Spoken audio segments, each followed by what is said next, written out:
Բարև ձեզ հարգելի ագընտիրներ, հայրենիք լրատվական կենտրոնեն գաղորդենք լուրերը։ Ադրբեջանի արտաքին գործոս նախարար Ջեյհուն Բայրամով փակագիծեր բացավ Ալիև-Փաշինյան առաջին հանդիպման մասին, որ տեղի ունեցավ սեպտեմբեր 2018-ին Դուշանբեի մեջ։ Ըստ Բայրամովի, Ալիև շեշտած է, որ Ղարաբաղի հարցը պետք է լուծվի և ադրբեջանական տարածքները պետք է ազատագրվին։ Փաշինյան ամբողջական հասկացողություն ցուցաբերած է և խոստացած է քայլերու դիմել դակնաբը լուծելու համար։ Անցագայն մեկ տարի ետք ամբողջությամբ փոխած է իր քաղաքականությունը և Ստեփանագերդի մեջ հրեդորական ոճով հայտարարած է, որ Արցախը Հայաստան է ու վերջ։ 29 մարտ 2019-ին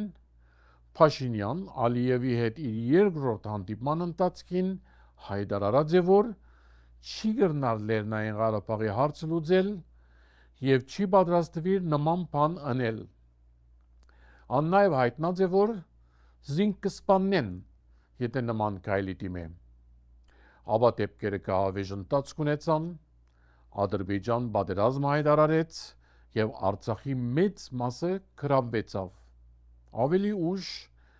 արցախցիք տեղահանվեցան և Արցախը ամբողջությամբ ինգավ ադրբեջանական լուծին տակ։ Փաշինյանի վարած երկտիմի քաղաքականության արդյունքը եղավ Արցախի գորուստը և արցախցիներու հայրենազրկումը։ Ադրբեջանցի մեղադրողը պահանջեց ցմահ բանտարկության դատապարտել Արցախի ռազմաքաղաքական 5 ղեկավարները՝ նախկին նախագահ Արայիկ Հարությունյանը, Արցախյան բանակի նախկին հրամանատար Լևոն Մնացականյանը, Ազգային ժողովի նախագահ Դավիթ Իշխանյանը, բանակի հրամանատարի նախկին տեղակալ Դավիթ Մանուկյանը և արտաքին գործոս նախկին նախարար Դավիթ Բալայանը։ Խոսելով Դավիթ Իշխանյանի մասին, մեղադրողը հատուկ շեշտեց, որ ան 1989-ի վեր Հոյտայի անդամ է, իսկ դաշնակցությունը ըստ Բաքվի իշխանություններուն ազգային ադելություն կդարած է ադրբեջանցիներուն դեմ։ Մեղադրանքի մեջ նաև կնշվի, որ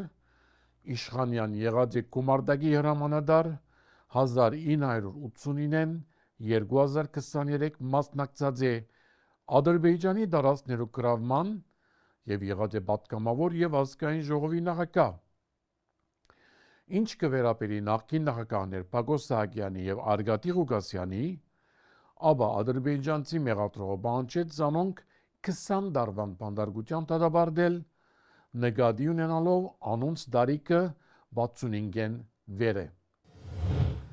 Ազգային ժողովի ընդդիմադիր խմբակցությունները բոյկոտի ենթարկեցին Նիկոլ Փաշինյանի մասնակցությամբ ընթացող Ազգային ժողով կառավարություն հարցաբնտման նիստը։ Հայաստան խմբակցության ղեկավար Սեյրան Օհանյան հայտնեց, որ չեն ուզեր նիստին մասնակցիլ, որովհետև պարզապես անիմաստ է հարցումներ ուղղել Փաշինյանի։ Փաշինյան ինքը կպատասխանե, ապա կխուսանավե հարցումներուն շուրջ շեղվելով հիմնական պատասխաններեն, ըսավան և նշեց, որ ազգային ժողովի մեջ կառավարության հարցաբնտման ընթացքին չեն լսած ինքնակննադատական և իսկական իրավիճակին առարկայական քննադատականներ։ Տեղին է նշել, որ ընդդիմությունը հարցաբնտման նախորդ նիստ ևս բոյկոտի ենթարկած էր։ Ազգային ժողովին կողմը 2026-ի պետական բյուջեի քննարկումը առիթ դարձավ, որ իշխանությունները և ընդդիմությունը սուր բանավեճ ունենան։ Ընդդիմադիր պատգամավորներ Արթուր Խաչատրյան և Աննա Գրիգորյան անդրադարձան պետական պարտքին, որ 2018-ին մինչև այսօր գրեթե գրտնապատված է հասնելով 15 միլիարդ դոլարի, մինչ իրագործումները շատ համեստ են։ Փաշինյան հակադարձեց, որ ստիպված բարդ կբարձրացուցած են, որովհետև զենք գնած են։ Ան այս առիթն ալ օգտագործեց ընդդիմությունն ու եկեղեցվո բարձրաստիճան հոգևորականությունը այլ պետություններու ազդեցության գործակալներ մեղադրելու համար։ Իսկ պատգամավոր Գեղամ Մանուկյան անդրադարձավ պետական բյուջեին մեջ զինվորական ծախսերու գրջատման եւ հայտարարեց, որ այս քայլը քաղաքական պատկաններ կփոխանցի ուղղված Թուրքիո եւ Ադրբեջանի։ Ղազախստանյան ծորենը Ադրբեջանեն Ռուսիա, Վրաստան եւ ապա Հայաստան փոխադրությունը իշխանություններուն համար բացառիկ իրագործումը կհամարվի, որ ցուցանիշ է, թե Ադրբեջանի հետ խաղաղության հաստատման հոլովույթը գործնական հանգրվան մտածի։ Մինչ քբեականները օրնիփուն կկովերկեն այս իրադարձությունը, Ղազախստանի իշխանությունները հայտարարեցին, որ Հայաստան արագված ծորենը 4-րդ գարկի է, որ անասնագեր է եւ ոչ թե հաց ու խմորեղեն պատրաստելու ալյուր ստանալու ծորեն։ Քբեական նախարարներ եւ պատգամավորներ ապա սկսան կովապանել 4-րդ գարկի ծորենը, թե անասուններուն գերնալ կարևոր է, որովհետեւ անոնք իրենց գարկին մարդուն պիտի դան հավգիտ գատ եւ միս։ Մասնակեցն ընտակետներու համաձայն 4-րդ գարկի ծորենը կարելի չէ ալյուրի վերածել, եթե անիգա չպարելավվի առաջին գարկի ծորենով։ Անոնք նաեւ կզգուշացնեն, որ Հայաստանի առաջնային հարցը ոչ թե անասնագեր ծորենի ներածումն է, այլ փարոյականության անգումը, որ ինքնին աղետներու թուր կպանա, ագնարկելով իշխանություններուն կողմէ գիրարգվող այն քաղաքականության, թե ամեն ինչ բացառիկ լավ վիճակի մեջ է։ Վարչապետ Նիկոլ Փաշինյան հայտարարեց, որ մինչև տարեվերջ պիտի հրապարակվին Արցախի շուրջ բանակցություններում փաստաթուղթերը։ Փաշինյանի համաձայն նախկին նախագահներ Ռոբերտ Քոչարյանի եւ Սերժ Սարգսյանի վերջին հայտարարությունները կվերահաստատեն, որ Ղարաբաղի հարցը հայտնի ուժերու ցերկին եղած է բարանմը, որովհետեւ Հայաստանը գաբեն մոտակա ծադին ժողովուրդներու իրավունքները, պատմական արդարությունը եւ նման ելույթներ ընդամենը եղած են հիմնական նպատակը ձուխով ծածկելու համար կգրենան Facebook-յան գրառման մեջ։ Հարաճ քշելով դարօրինակ եզրահանգումը Փաշինյան հայտնեց, որ այս բեմակության մեջ Արցախի դակնավը պետք է ավարտեր միայն ու միայն Հայաստանի պետականության գորուստով, իսկ այս բեմակության վերջ դրված է ըստ Փաշինյանի նահատակներուն արյան գնով եւ Հայաստանի ու Արցախի ժողովուրդներուն պատմական հստակատեսության շնորհիվ։ Ընդդիմադիր Հայաստան խմբակցության պատգամավոր Գեղամ Մանուկյան անդրադառնալով 44-օրյա պատերազմին հանգամանքներու մասին զեկույցին հայտարարեց, որ անոր գաղտնի բաժնի մեջ գա թղթաձրարմը, ուր կան խայդարակ արձանագրություններ, թե 2018-ին Նիկոլ Փաշինյան զինվորական բարձրակույն պաշտոնի նշանակում կատարած է խիստ կասկածելի հիմքով։ Գա նաև արձանագրություն, թե զինվորական բարձրակույն պաշտոնի վրա գտնված է մեկը, որուն այլ պետության աստեցության գործակալ ըլլալը չի բացառվիր։ Գա արձանագրություն, թե միլիոնավոր դոլարի զինվորական գնումներ կատարված են հագարակ զգուշացումներու,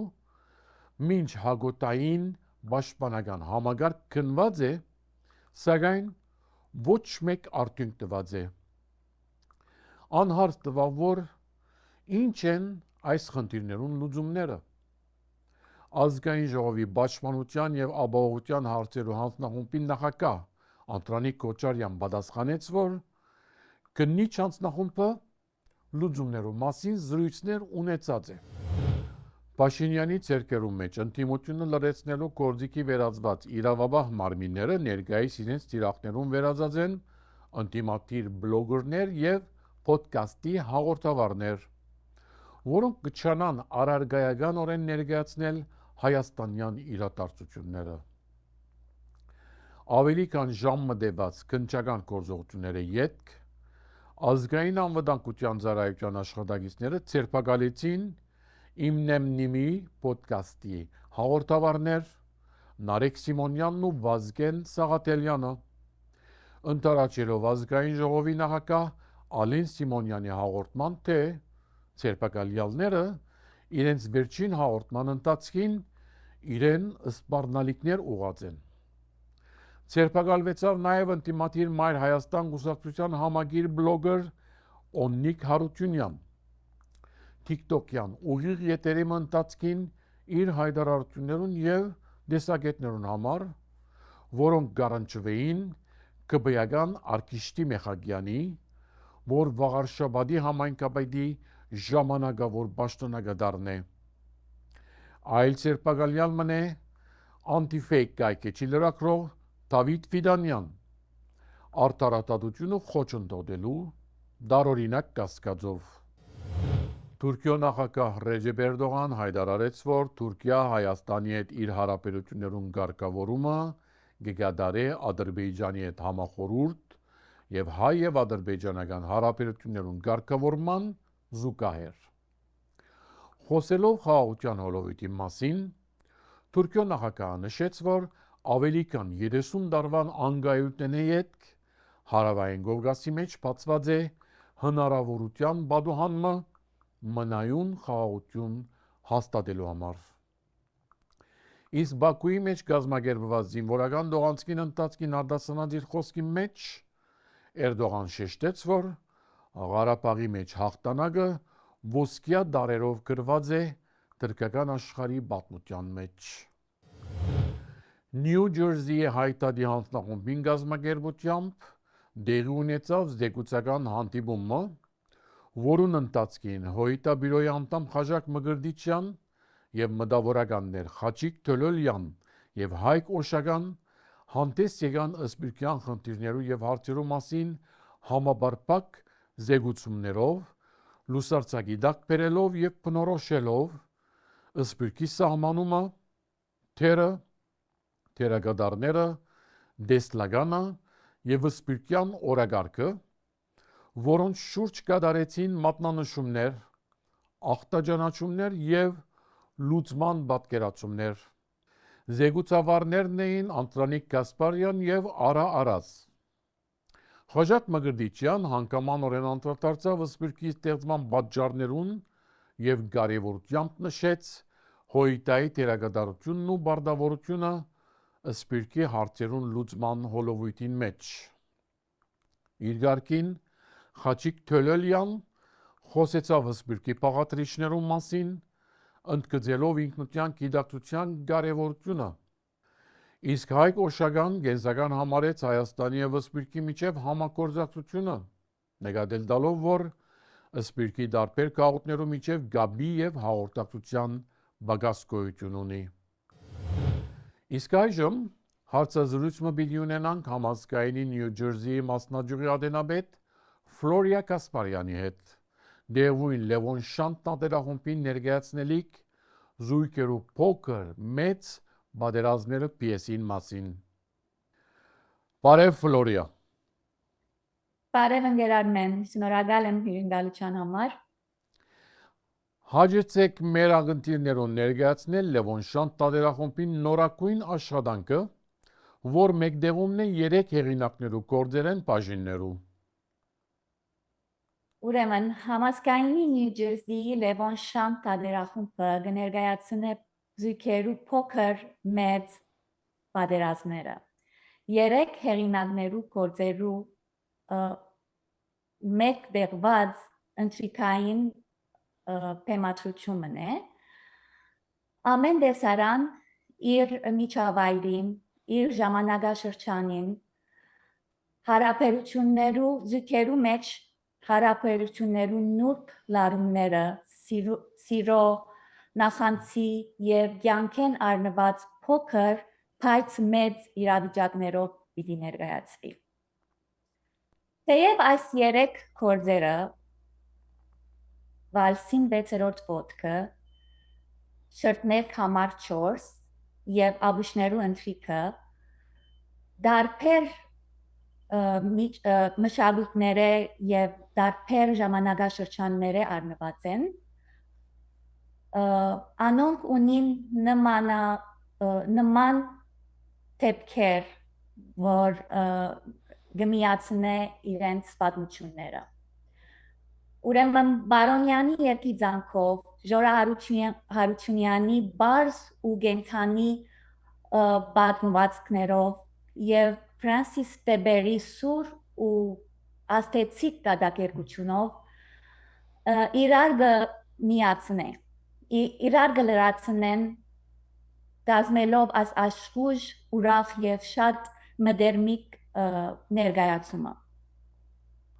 Ներկայացման ծևին մեջ ինչ նորարարություններ մուծած եք հանդիսադեսը առավել մասնագիծ դարձնելու համար։ Թեմատրիչ Վարդան Կարմիգի Հովհաննեսյանը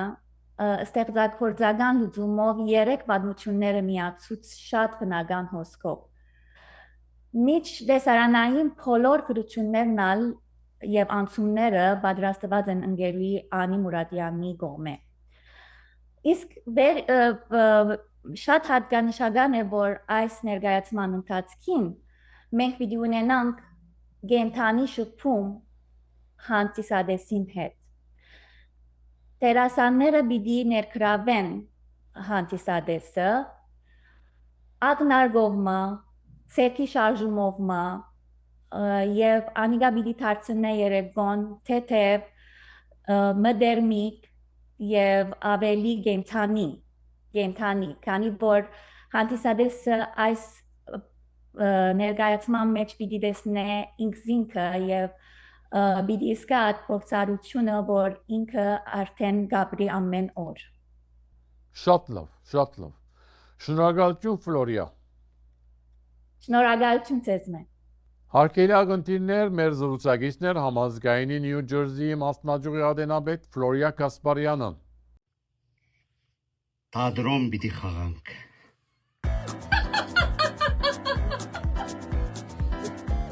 Թատրոն։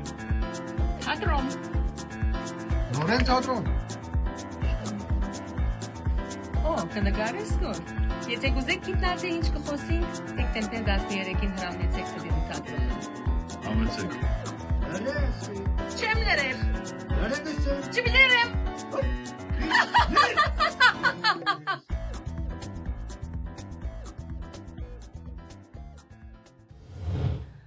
Իսկ մեր լրատվությունը հասավ իր ավարտին։